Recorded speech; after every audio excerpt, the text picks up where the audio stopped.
Thank you to all the organizers, Guiling, Jingfang, Fatih, everybody else, and of course, thanks to Rafael for this opportunity. I'll try not to take too much time. So how do I describe Rafael informally from my perspective? Well, if I have to do that in one sentence, he's a wise man of one sentence. What do I mean? He has always influenced me, at least, with one sentence at different points of my life. So when I first applied for a PhD, my original topic was not surface hydrology. It was slightly different. It'll remain unnamed, by the way.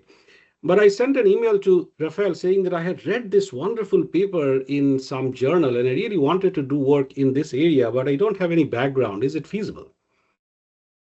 Rafael got back with one line. Background can be built, but motivation needs to be demonstrated. R. Much later, something came up, during PhD, many things happen. And one thing he said, and I understood later that that's what he says to pretty much everybody, all of his PhD students. If you are not enjoying what you're doing, then you should not be doing research. R. Again, in the course of PhD, various things happened. There was one time when I did something, I was very late, I did something very unprofessional. I'm very ashamed of it. I would not do that again, but it happened. And I thought, this is the end. Now I'm done. Rafael looked at me and said, very gently, the next time you do this, I will not talk to you for a long time. And I thought, oof.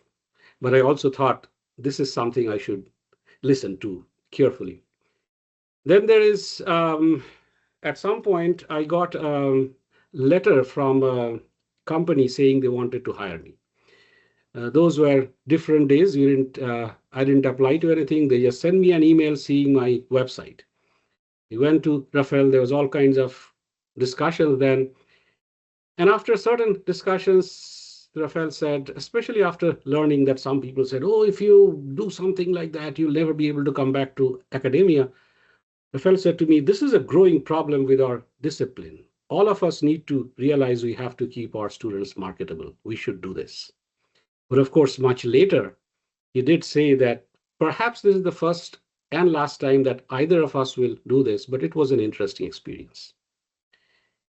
And later, after I got married, part of the reason for me accepting that job, by the way, was because I wanted to get married. This is the first time Rafael is hearing about that. But anyway, after I graduated, he gave us a cookbook saying, Auroop, it is for you to cook for her, not for her to cook for you.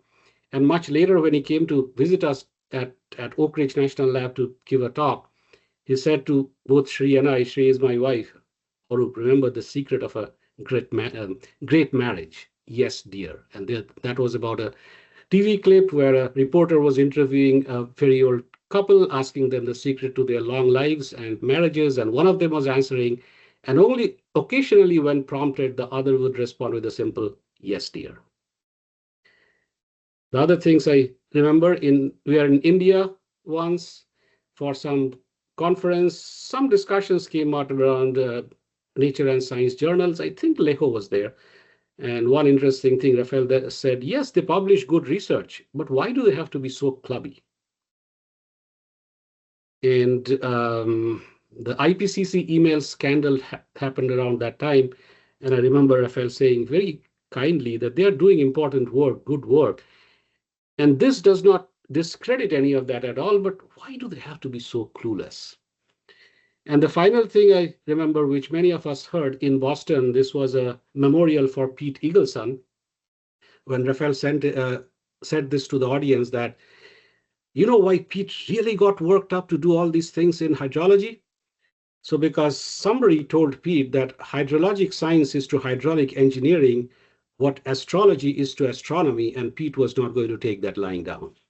So with that, excellent lessons learned through one-liners. Thank you, Rafael, for everything.